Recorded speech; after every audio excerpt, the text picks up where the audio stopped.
Welcome to our webinar, and thank you for taking the time out of your busy day to join us. We're in the Chicago area, and I see that we have attendees from all over the country joining us today. Welcome. And we're happy to partner again with one of our most popular speakers and a professional trader with over 30 years of experience to bring you this option trading webinar today on Kick Off Your Fall with Backspread Option Strategies. My name is Gina Bocayas, and I'm on the management team of Regal Securities, which is the parent company of eOption and its sister company, InvestTrade. The session today will last approximately 1 hour. Our speaker will talk for around 45 minutes, and the remaining 15 minutes will be used to answer all of your questions. We ask that you look now to locate the Q&A box on your screen. If you have any questions during the webinar presentation, please feel free to type them into the Q&A box, and our speaker will answer those at the end of his presentation. We ask that you use the Q&A box and not the chat box, as our speaker will only see what's in the Q&A box. And you can access the recording of the webinar tomorrow on our YouTube channel. So make sure you subscribe so you can have access to it as soon as it's live. And you can go to youtube.com/eoption and hit subscribe, and you'll get all of our content as soon as it becomes available. And we recently revamped our entire YouTube channel, and you'll find trading education on there and playlists for whatever you're interested in, no matter if you're a beginner or more advanced option trader. We also encourage you to visit our website at www.eoption.com, where you'll find all kinds of educational material, as well as all of our past webinars and videos. So I'd like to turn our attention to our speaker, Teddy Keckstadt. Teddy has over 30 years of trading experience, and you'll see shortly how he's very passionate about trading and educating others. He's currently the president of Forex Trading Unlocked and the author of the book High Probable Japanese Candlestick Patterns. Some of you may recognize his name from past webinars he's done with us, and we're happy to welcome him back today. So without further ado, I'll turn it over to Teddy Keckstadt. Thank you. Thank you, Gina, for that introduction, and thank you everyone from eOption for sponsoring this today and all the attendees. All right, so let's get our webinar started here. Kick off your fall with Backspread Option Strategies. All right, I already had the introduction from Gina, so we'll skip over that one. And all you bulls and bears out there, let's get ready. But first, let's take care of our disclaimer. Just want to remind you once again that this webinar is for illustrative and educational purposes only. And since I'm doing the webinar, I always put up my company disclaimer as well, pretty similar. Okay, the parts, let's get into it right now. So the stocks, underlying asset, we'll be using those, some names that you're very familiar with. Call options, the right to buy an asset at a fixed price. We'll be talking about call options today. Put options, the right to sell an asset at a fixed price. We'll be talking about those as well. The length of time before option expiration will be a topic also for our study of backspreads today. Expected length of a backspread option trade. We will talk about how you incorporate that into your different trading strategies or goals for your investments and trades that you're placing in the equity markets. How to integrate backspread option strategies into your trading plan will be focused mostly towards the end after we get the moving parts all explained. What is the proper way to manage the spreads as they expire is also something we will talk about. Everybody has expiration anxiety. There's no reason to have that, especially when we're talking about very fundamental basic strategies such as what we are talking about today. So take advantage of spreads and directional option trades at the same time. That's another useful thing that you can use with the backspreads, whether they are the call or the put backspreads. Okay, how do you make and lose money? Everybody wants to know that right off the bat. So just for those of you that are super beginners to those of you that are not, we just want to make sure everybody's on the same page here. Okay, when you buy a stock or underlying asset, ETF, what have you, and the market goes up, you profit. Everyone pretty much has that one down. When you buy a call and the market goes up, you profit from the price of the call option going up in value. Now, at the same time, you will have time decay, but as the market goes up, typically it overrides the time decay, so that will put you at a profit. When you buy a put and the market goes down, you profit. It's the same thing as a call, but in reverse. When the market's going down and you own a put, you profit as the market goes down because the value of that put goes up in price as well. Although remember, there is a time decay also that is working against you whenever you own an option. Now, when you buy a stock or underlying asset and the market goes down, you lose. Everyone pretty much is pretty familiar and understands that. Well, the same thing is if you buy a call and the market goes down, your risk of loss is defined though. Remember, when you buy a call, the only amount of money you can lose when you purchase an option is the money that you paid for the option. There is no other risk. There is zero margin. There is nothing technical about it. It's pretty simple. You put the money up, you own it until expiration or until you decide to sell it before expiration. And your risk of loss is always defined. Remember that. When you buy a put and the market goes up, your risk of loss is also defined in a similar way. You only are at risking what you paid for the price of the put, or if you get out of it before expiration, what you paid for it minus what you sold it out for. But your risk of loss is always defined. Now, a call backspread is a bullish position. That will be one of our examples we'll be talking about today. And then we will also be talking about a put back spread also, which is a bearish position. So we're going to talk about how you can play both sides of the market depending on whether you are a bull or a bear. This webinar is not about trading signals. It's about implementing either a bullish or a bearish strategy at any given point with the back spread. Okay, so both back spreads are a combination of an outright option purchase of a call or a put plus a credit spread, which offsets the cost of the position typically to some degree, where you will end up putting this position on for either a slight credit or usually it's at a very small debit. Okay, so we'll get into those intricacies as we break down these trades. But once again, a back spread is a simple combination of an outright buying of a call and then a credit spread, or an outright purchasing of a put and a credit spread, excuse me. And remember, the pricing is offset by the fact that between these two transactions, you will have either a slight debit or a slight credit. And we will get into what the risk is for each of these trades as we move forward. Okay.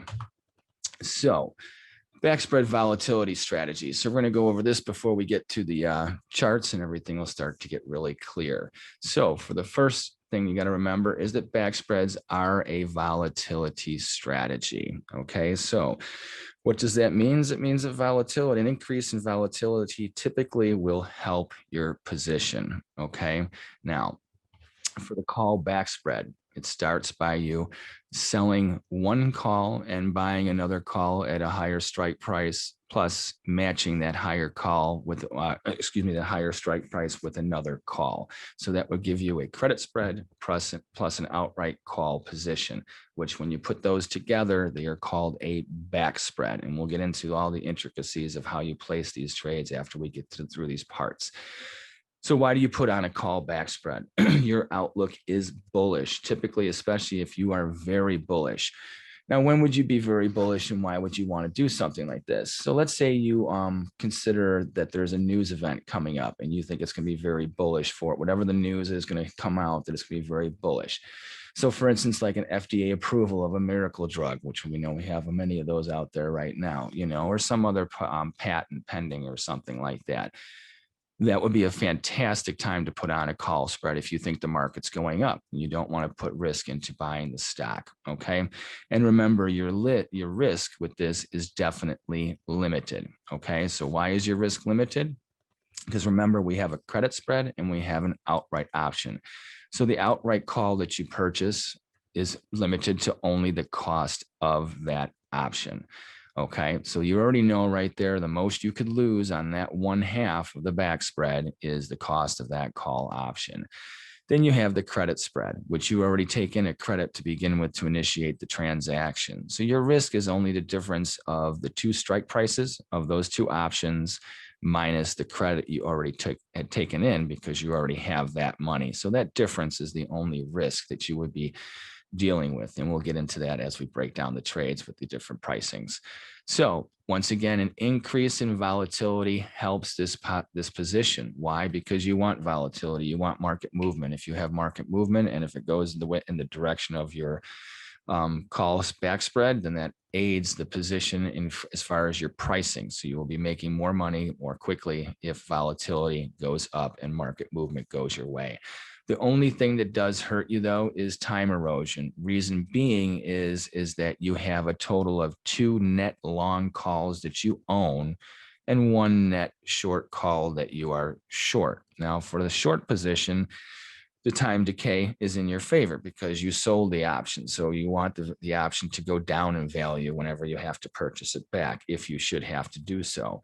However, for the 2 calls that you purchased, the time value will hurt them over time, especially as you start to get closer to expiration, because that's just what time does. It erodes it's a part of the pricing of the option. So that will be working against you, even if the market is working for you. So that's the one part of the calls that you have going against you that you have to be mindful of.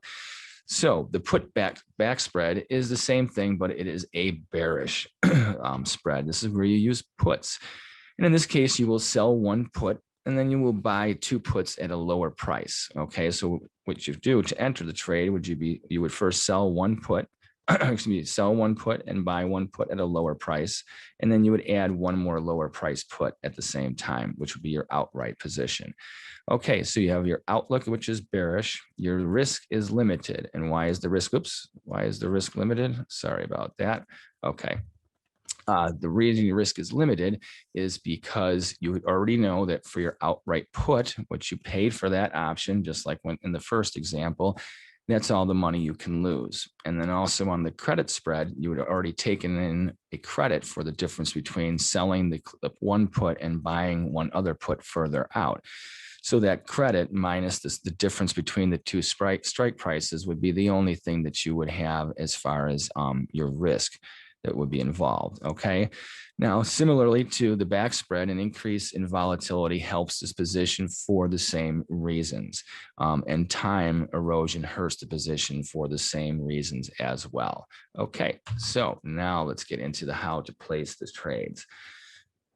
Okay, for a call back spread, order number 1, you sell 1 call and purchase a call at a higher strike price. Okay, this is a credit spread. Then order number 2, you buy a second call at the same strike as the call purchased in order number 1. Okay, so remember, you're selling 1 call and then you're purchasing a call at a higher strike price. And we'll get into what's the difference in strikes that you're going to use for depending on the market or the underlying asset or stock that you're trading. That will be coming up in a few minutes. Okay, so once again, for a call back spread, your order number 1, and we'll go over this with the platform as well, is you will be selling 1 call and purchasing another call at a higher strike price, which is that is a credit spread. Now, these are in the same expiration month also, okay?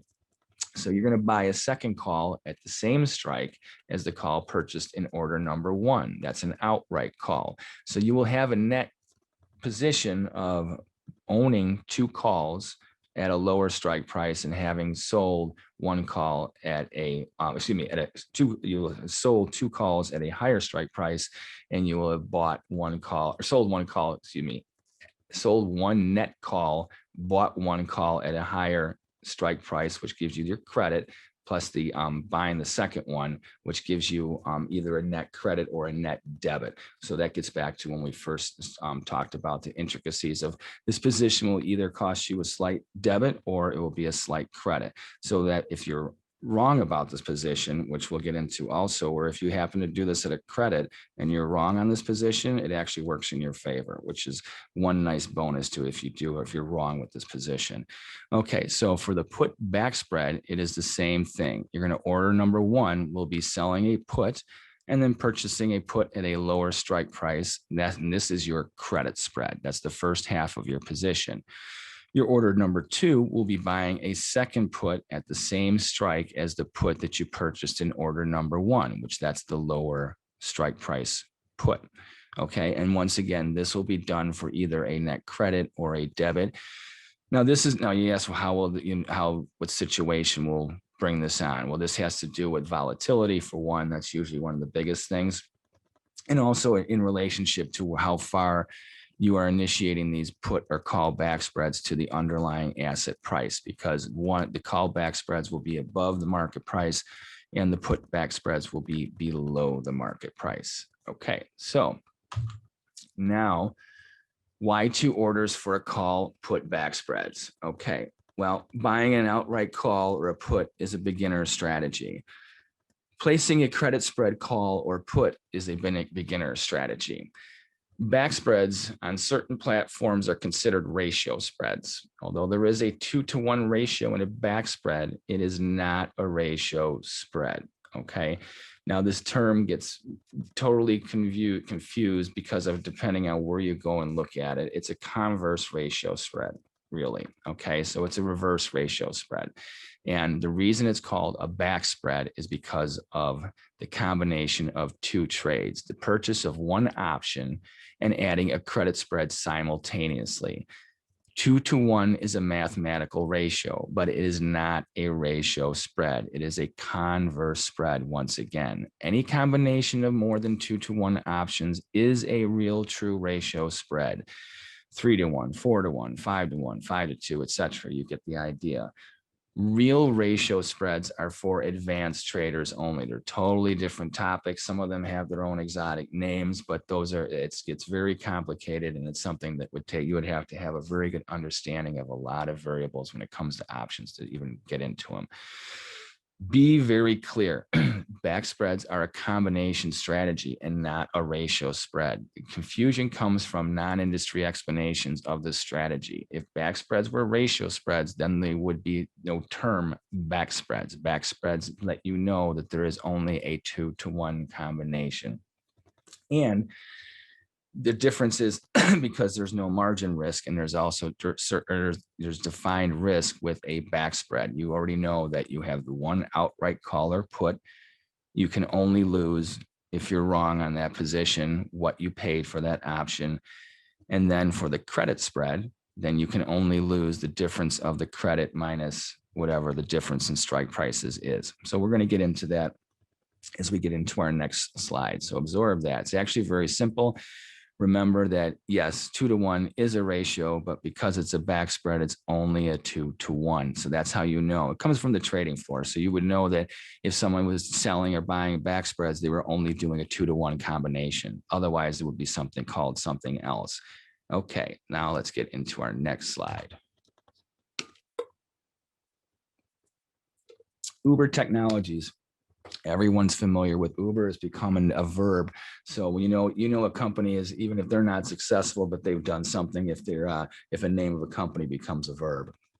So once again, what kind of a strategy will we do here? So at the time of writing up this webinar, I looked at the November 19th expiration options.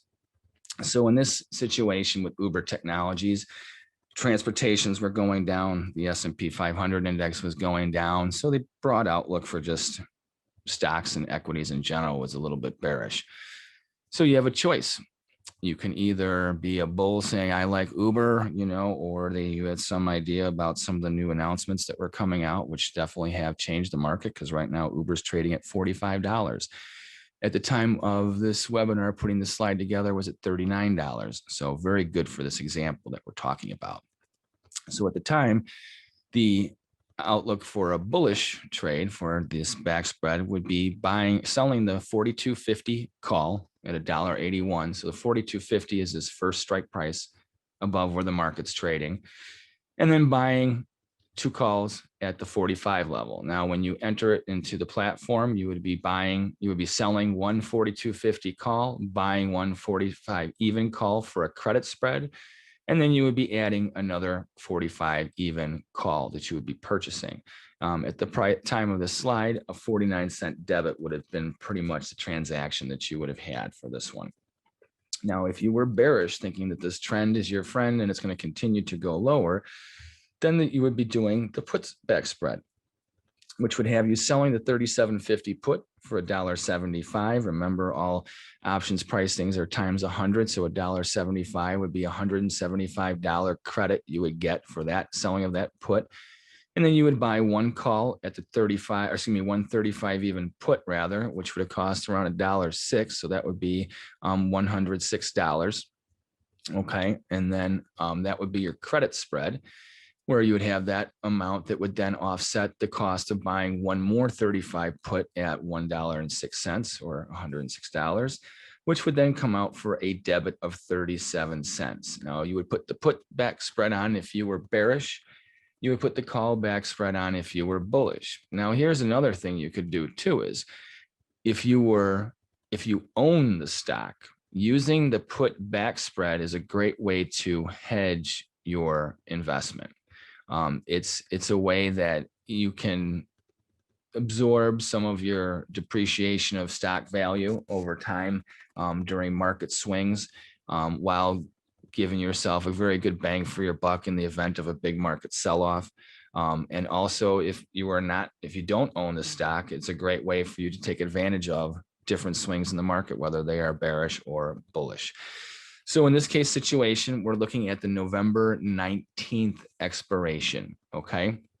So if the market rallies up into this area here, especially above $45, then that's above the second strike price. Well, in that case, those two calls that you bought here at the 42.50, or excuse me, the 45 even level, those calls would be they would be in the money. So would the 42.50 one that you sold. So now everyone's, I'm sure, thinking, oh my gosh, I'm going to get exercised on. Well, typically you don't just get exercised on by a couple dollar move. You usually have to have a very extreme move. The one thing though is that you're offset by your 45. So no matter what, you have one that offsets the other. And typically in this situation, once you get to this point, you would just buy your credit spread back, in which case then you would be offsetting your loss on the option that you sold because you have another one that is in the money. Because right now, currently it's trading at, what is it, 45.50 or something like that. So in that case, you would have at the point, which is a great time to talk about this trade, is that we are crossing this threshold above $45. So when this option scenario was put together, as of now, we're trading above 45. So the 42.50 strike price, this option here that you sold has gone up in value too, because now it is over $2.50 in the money, whereas the new one's only 50 cents in the money. Okay. But remember, it's a credit spread. So when it comes to those two options, the only liability you have is the difference of the credit for the initial selling of one call and buying of one call here, which would have been, remember, that's your credit spread.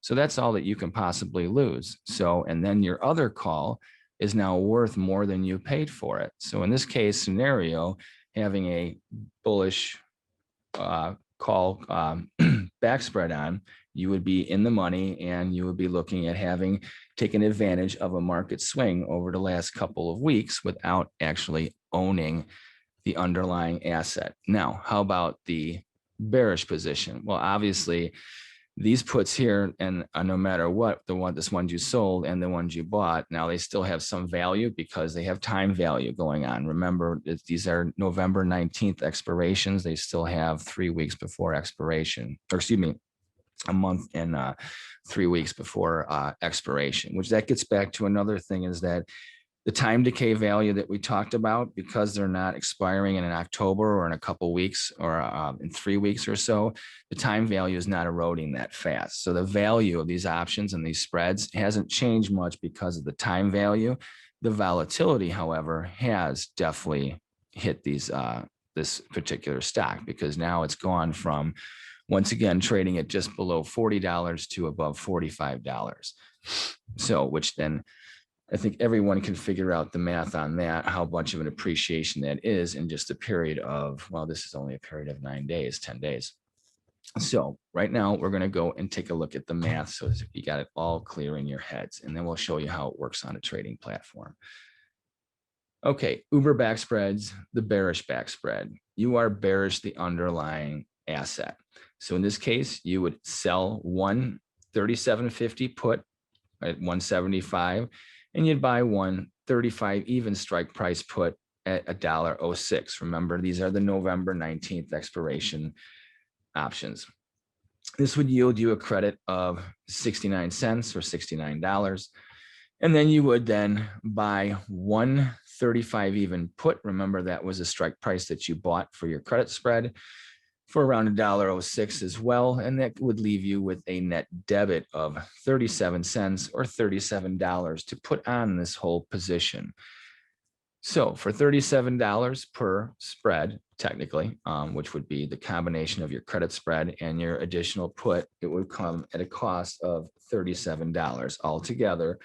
And the only risk that you would have on this spread altogether now would be, remember, once again, the 30s with the money that you had put up for your put, and then also the net difference on the from the credit of the credit spread between the initial selling of the put and buying of the lower put for that half of the position. Now, for the bullish back spread here, you are bullish the underlying asset. So in this case, you're like, oh, I know the market S&Ps are going down, Uber's trending lower, and all the transportation stocks are looking very, very bearish right now. But you're like, you know what, Tom, forget it. I like it, but I don't want to buy the stock. So you're like, let's do the bullish back spread and see what happens over the next month and a half to 2 months. So you sell one 42.50 call for $1.81, and then you buy 145 even call for $1.15 for a net credit of 66 cents. Then you buy 145 even call for $1.15 for a net debit of 49 cents or $49. Okay, so in this case, you are bullish and you want the market to go up, in which case it did for Uber, which was nice because it got above $45. So in this case right now, your bullish back spread would be profitable. And at this point, you could lay off the credit spread and stay long the $145 call strike price option, which that's what I would suggest that you do. Main reason being is that at this point, you have a month, just not quite a month and a half, around a month and a half for of time value left in this option to ride this trend. So, and this would be a case where you can offset the credit spread. There's no difference in whether you offset it or not. It's just that you don't have to worry about the expiry, the exercise risk in case the market explodes. And where the only time you really have to worry about an option getting exercise, which it wouldn't matter because you have another one to offset it, in that difference of 250. So the only liable risk you ever have on that spread between that credit spread is a distance between 250 and $5 on 100 shares. But you remember, you also had the credit that came in already. And should this situation occur, remember, you're making a lot of money on the outright call that you are long. Okay, so now let's get into how do you enter it in the option platform. All right, so your ticket number one is your Uber credit spread trade. Okay, so you have your symbol Uber right here. Then you have your option sell to open one quantity. Then you have your option number two, buy to open one quantity. You have your expiration here, November 2021. And then you have your strike prices. Remember that you are selling the 37.50 put. You are buying the 35 even strike price lower put. Okay, both of these are marked as puts. Okay, now as far as the pricing and that you would get it off at, since you are selling the one option here, you'd be selling it at the bid, and here to buy to open, you would be buying it at the ask, and this would be the net debit here of 25 cents, or excuse me, a net credit of 25 cents or $25. And that is on this transaction for this half of the back spread. So by just doing this, it's only a credit spread. It becomes a back spread once you have your individual buy to open one quantity, same expiration, November month, 35 even strike price put. Remember to make sure your put is marked, and this is where you would be paying the 31 as well. You can see the price right here. So you would have this, and these are two simple trades that when combined, you have what is called a back spread. So remember, it is a combination of a credit spread and also an outright long option spread. Now you might say, well, why don't you just buy the two upper strike price calls and forget about selling the put? Well, yeah, you could do that, but here's the problem is if the market goes nowhere or it tanks, well, then you're out all the money that you would have paid for this call to open here and this buy to open call right here if you only did an outright buying two strike prices or two calls and forgetting about having initiated a credit spread first and then adding a second call. Okay, so to be clear, once again, for the e-option trading platform, it's a very simple platform to use. I've been using trading platforms for a very, very long time. Excuse me. And I've used everything from equity, options, stocks, futures, you name it. So this is a very simple order entry system. Once again, it shows you your pricing and what you will be paying and for when your entry is, and also very distinct and simple and clear to show you what you are doing. Remember, like here, and always whenever you're entering orders, make sure you look at what you're doing. So once again, like this is red, sell to open, your quantity is 1, just like here, option buy to open, quantity 1. You'd be surprised how people will nick a button or whatever. You never know. And just always be clear and look at these numbers before you hit enter. And once again, your expiration is a huge thing as well, for sure, that you have to make sure that you're on the same page for this transaction, or any transaction to begin with, but especially when you're dealing with multiple, with a credit spread and also an individual outright option. So I think we got enough of that. I think we're pretty clear on that. So let's go to the Uber example here once again. So remember, the market is now trading above 45. So the options that, remember your bullish outlook, that would have been a great position for those of you that if you had not owned the stock and you wanted to trade Uber and be long and be like, you know what, think about it. In the past 10 days, Uber went from 39 to above $45. Okay, so that is a more than 10% rally in less than 2 weeks. A 10% return on your money in 2 weeks is a lot of bang for your bucks, folks. I don't know what your base for comparison is, but, you know, I mean, it's definitely a very good ride in the marketplace, you know. So is it going to go higher than $45, 45 and keep going? Who knows? That's not the issue to really wonder about. But for this trade, you know that it was a very good way of playing this market, where had the market gone nowhere, or a collapse, for sure, you would only be out that small little debit on that trade versus being down the loss from owning the stock, which is for sure. Now, obviously, if you were bearish and you put on the, the put bear spread, back spread, you would still have some value because there's still a lot of time left. However, the what would be left in it would not be very much. So most likely you would just be leaving it on, or you could still lick your wounds and get out of it. But I'm sure you'd have to be careful with the pricing, because a lot of times when you're going that far out to liquidate a position for what it's going to cost you to get out of it, to get it back, your little bit of money, you might as well, it's like a cheap lottery ticket, like, because just in case right now, if you have a big market sell-off, remember you have this November 19th expiration.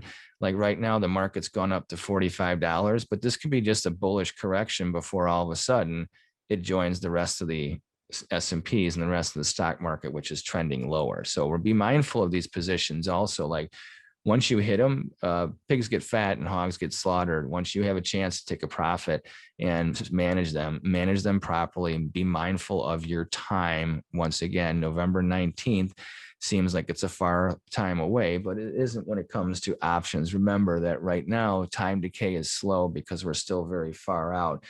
However, in a couple of weeks, it'll start to accelerate at a rapid rate until it gets closer to the last couple of weeks before expiration, where then there's not much time premium left. Then it's all about volatility. And once again, volatility is our friend for the call back spread. Typically helps the position. Same thing with the put position as well, if it goes in favor with that one. So now let's move on to Amazon. Another big, this is a big flyer. We use this for a lot of our examples in the webinars, because it's pretty much guaranteed that if on any given day that you look at Amazon, if you're going to be looking at it a couple of weeks later, the price will be at least a couple $100 away, you know, so people at least can see a valuation number there. Plus they can see how much these options cost. So be mindful of that when it comes to what you're trading. Okay. So once again, we're using November 19th expiration for the Amazon.com example. For our bullish outlook for a back spread, we would be doing a simultaneously selling of the 33.80 strike price call for around $153.10, and buying 2 of the 33.90 calls for around $1.4805. So that's at $148.05 times 2. So that would be the net what you would be doing. However, remember, you would be placing them as selling 1 call, buying 1 call as a credit spread, and buying another call simultaneously. It has a net effect of being long 2 calls and short 1. In this case, you would have a net debit of 143. Now, 143 always looks kind of like, oh, it's not that big of a number, but remember with options, it's times 100. So it's a big spread to put on as a debit spread. So if you don't have the money to trade the stock, you do have to have a lot of money still to trade these kinds of spreads for the options. Okay, the converse trade is the put back spread. So in this case, we would be utilizing the 3360 put and also the 3350 put. In this case, you would be selling one of the 3360 puts for 147.45, and you'd be buying two of the 3350 puts for 144.85. Okay, now that would give you a net debit of 142.25. Remember, that's times 100. This is our bearish trade outlook. Now, where is Amazon today? Well, today, this is a nice thing. Uber went to the upside. Amazon went to the downside. Amazon is now trading at 3,307. So it's not down a lot, but it's down kind of like near the low of this last trading bar that we use for this example. So it is below our put strike prices. So in this case, our call back spread, if you were bullish Amazon at the time when this was put together, you'd be taking some heat. Now you would still have value. And the nice thing is because Amazon options are so expensive that, yeah, if you were all of a sudden changing your mind on it, it probably would be good to not just leave it as a free trade, because there is a lot of money on the table because they're very expensive and priced very, very high. So you would have a lot of money left to get out of your bullish back spread, or you could leave it on thinking that, you know what, right now, Amazon's just in a short-term correction and it's going to go because, you know what, you got to buy that AWS web service and everything else. Amazon is a little engine that could, right? It just keeps on trucking along. So whatever your rationale, if you're bullish, that would be your decision. Now, as far as the puts, you're in a very good situation right now. You have the market is already putting you in the money, and the market is riding its short-term lows right now and is under pressure. So you have either a good leg up on the beginning of a nice slide in the marketplace, or you could take advantage of where it's at right now and exit these trades a winner. That's up to you. Remember, depending on why you are being bullish or why you are being bearish, I would always make sure that you are, besides knowing your risk, which we were teaching you how to know your risk for these positions, know why you're risking what you're risking. What is your profit objective? You should always have some sort of target in mind where if the market gets there, you will be satisfied with the return, or that's the return you're looking for that particular trade that you're putting on. So if the market yields it, time to react and take the money off the table. It's when people don't have a target objective that you typically hear them say, oh, I should have gotten out by this point. I should have gotten out at this point, like, oh, I knew it was going here and it did, and I didn't get out. Well, if you knew it was going, or if nobody knows where it's really going, but if you hit your target where that was what you were looking for it to go, you should at least take some profits or be mindful of what you do then and reevaluate your position. If anything, roll into a different position and adjust what you're originally doing. Okay, so let's go and break this down and see how we get this clear in your head. Amazon backspreads, the bearish backspread, you are bearish the underlying asset, which is Amazon.com. In this case, you would be selling 133.60 put for 147.45 and buying simultaneously 133.50 put for 144.85. So just like in our last example, or in our slide where we showed you the trading platform for e-option, this is the first one. You would be entering to sell one put here, remember, of November 19th expiration, and buying simultaneously one put here for a net credit of around 260. That would be the first entry that you would put in on the e-option platform. Your second order ticket would be to buy 133.50 put at around the same area where you had purchased the one from the credit spread, which would then give your total position a net debit of around $1.4225. Now, if you were bullish Amazon, and for this example, okay, you would have sold 133.80 call for around 153.10 and simultaneously bought 133.90 call for around 148.05 for a net credit of 505. Remember, this would be your first order ticket. This would be your credit spread. And then here would be your second order ticket, which once executed, turns this credit spread into a back spread. So that would be buying 133.90 call for around $1.4805. This gives you a net debit for the whole transaction of around 143, which would be obviously once again 1,430. So this is how you put together back spreads.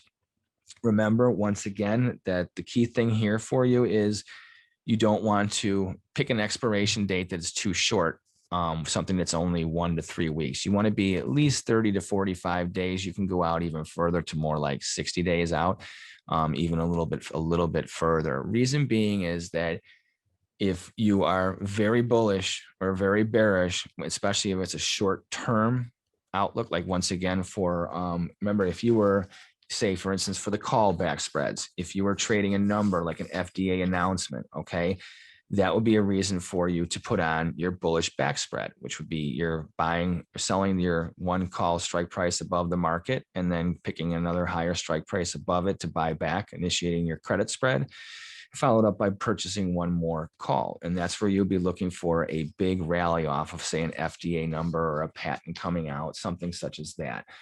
And then remember, for instance, like here in Amazon.com, we had this position here where, for instance, let's say you're not bullish Amazon.com, but you own Amazon.com and you're like, you know what? I've been riding the Amazon train for 10 years and I am not letting go. But you know what? The NASDAQ's under pressure. The S&Ps are under pressure. Economy looks like it might be slowing down. Costs are going up, blah, whatever. You're like, I think I need to figure out how to hedge my Amazon position.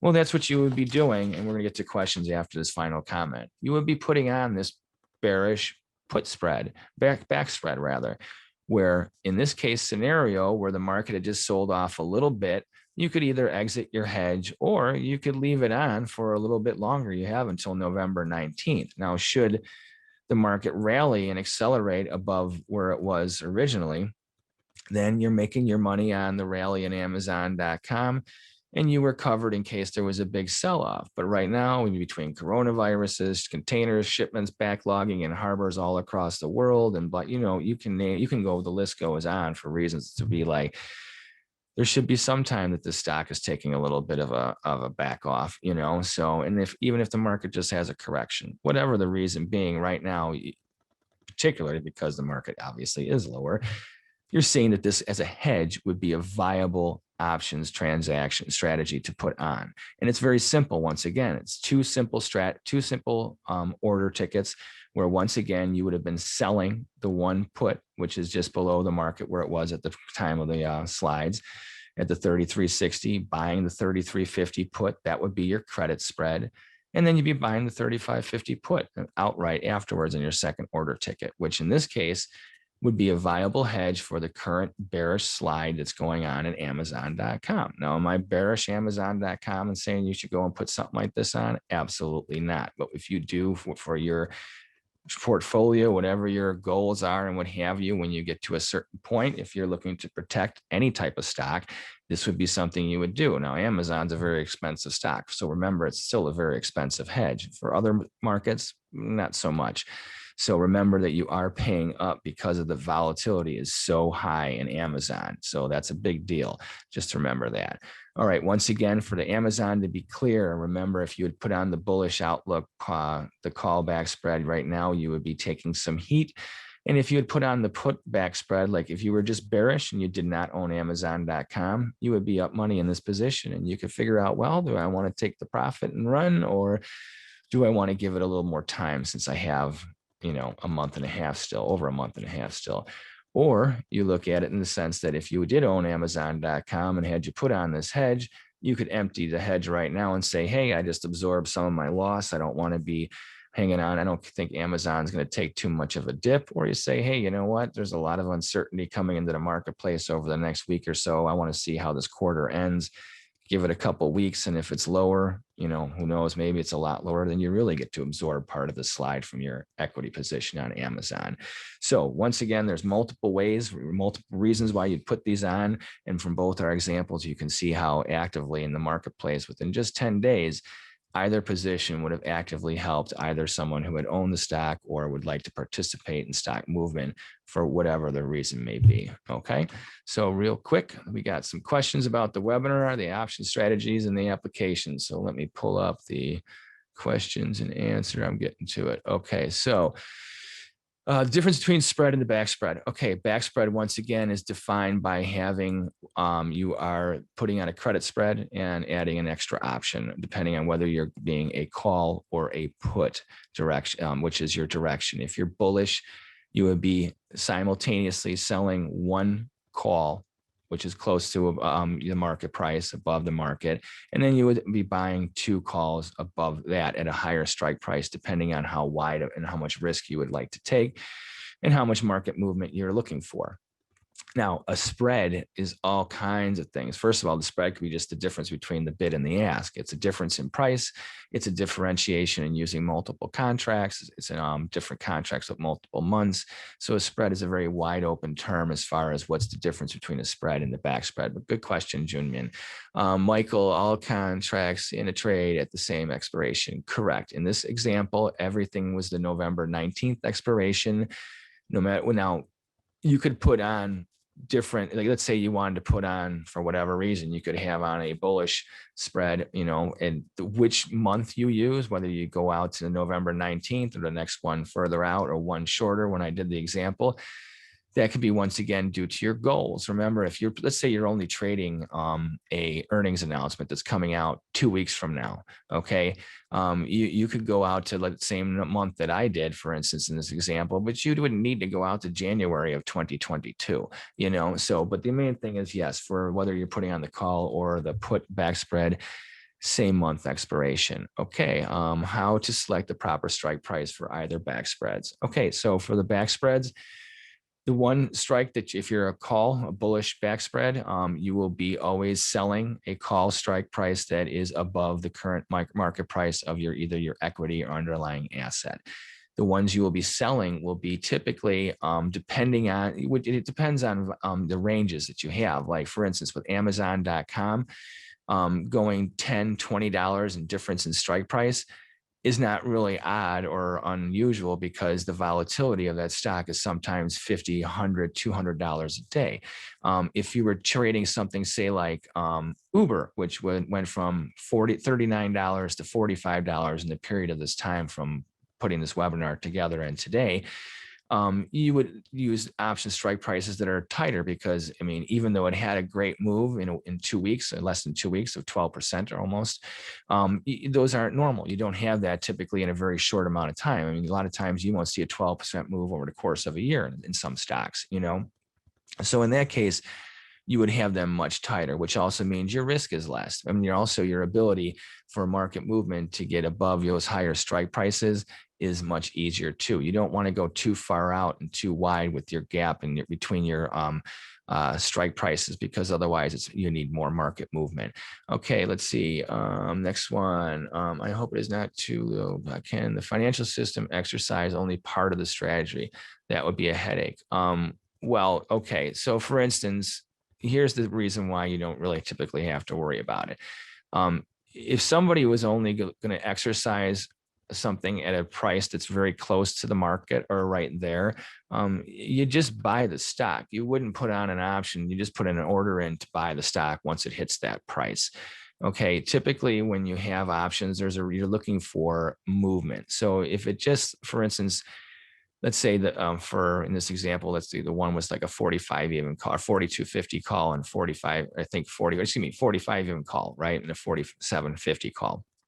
If the market is in between those at 46.50, someone is most likely going to just sell the option versus exercising, because you're pretty much buying the stock at the price you could buy anyhow.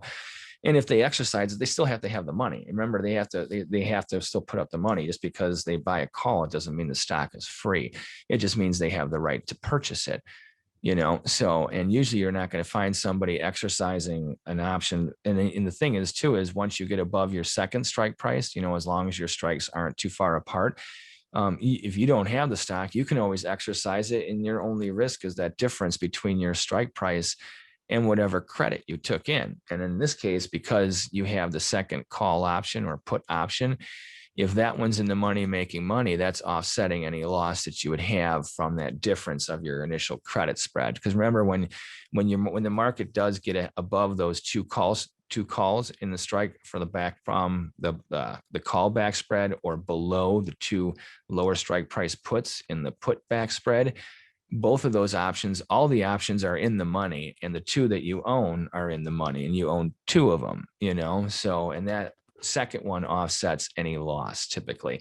Now, if you're in the middle, that's a different story, but you can always just sell the credit spread if you're worried about being exercised once the market gets in between the two, and then keep the one call, and you're long pretty much just below the market. And then if it does rally, you got it. And if it falls apart, your only risk was what you paid for that call to begin with. Okay. Next question. Hello, do you recommend trading options first over equities? Well, it's okay. That's an apple. That's the chicken or the egg question. I think that when it comes to stocks, first of all, you're only going to be buying them as a beginner. I first of all think, unless you are a super good professional and have really deep pockets, you should never short stock. You would use the options, just buy puts, so, as far as starting with stocks or options, I would say that depending on how much money you have, options gives beginners and advanced traders more opportunities to capitalize and give a bigger bang for your buck with options than you do with stocks.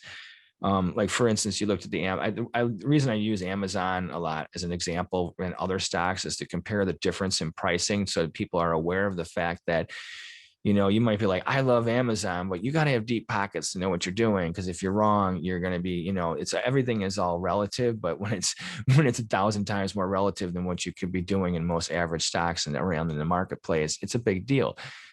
So for beginners, I would say be mindful of options as a way of utilizing your capital, probably, and maximizing it in a better way than you could with equities. I'm not saying you shouldn't start with equities. If you do start with equities, I would also make sure that you stick with ones that have like dividends, so that somehow along the way, you're probably picking up some free money from ownership, at least, where you don't get from certain stocks. So it's a very big open-ended question. But for beginners, like I said, it's for bang for buck and to give you more opportunities to take advantage of market swings. Options is definitely the right way to go. It takes a lot more to make money in the stock market, and you definitely have to also be just as mindful and as study and be as mindful of the market factors as well. All right, next question. Why doesn't EF have an option? Okay, that's a market broker question about a market analyzer.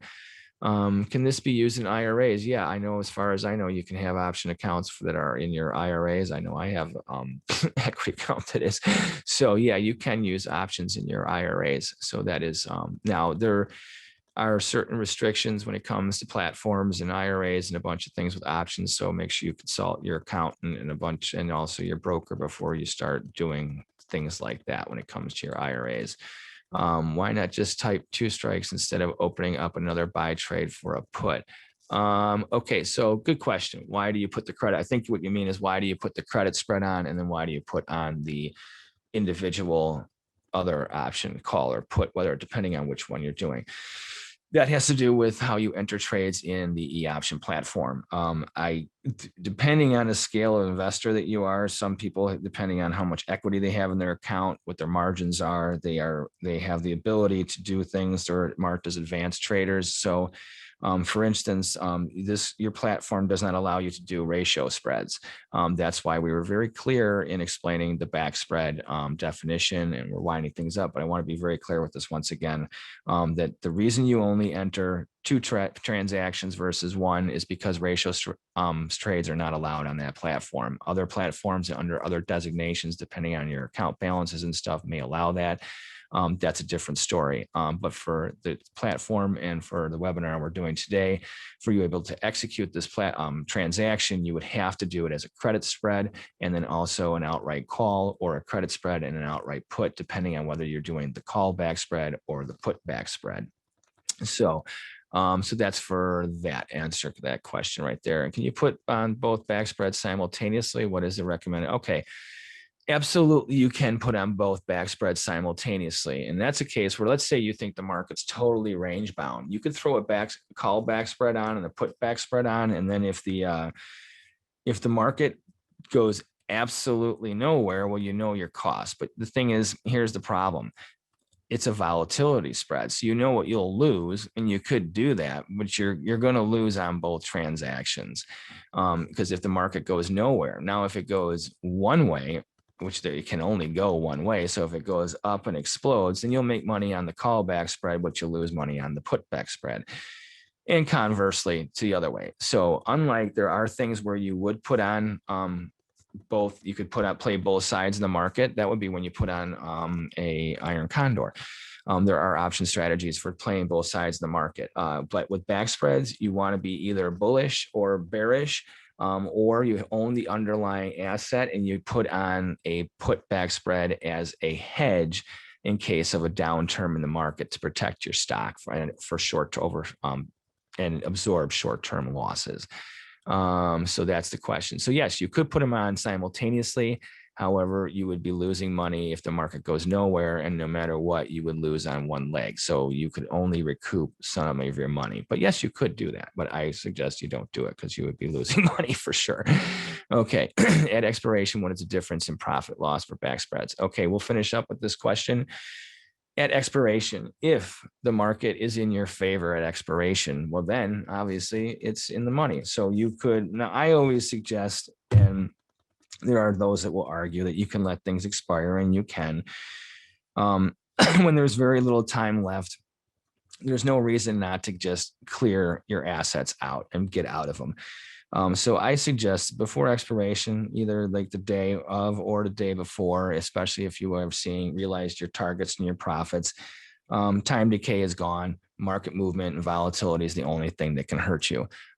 A lot can happen in a very short amount of time. We just celebrated the anniversary of September 11th. I remember that day visually from being on the trading floor and walking on the trading floor in between when the two planes hit. So, and what it did to markets that day. And so, not to use that as an extreme example, but anything can. So I suggest that, as always, clean up your positions before they expire. Now, if you're out of the money on something that, for instance, if the market is extremely higher and you own puts that are worthless, you don't have to get out of that position. That would be stupid.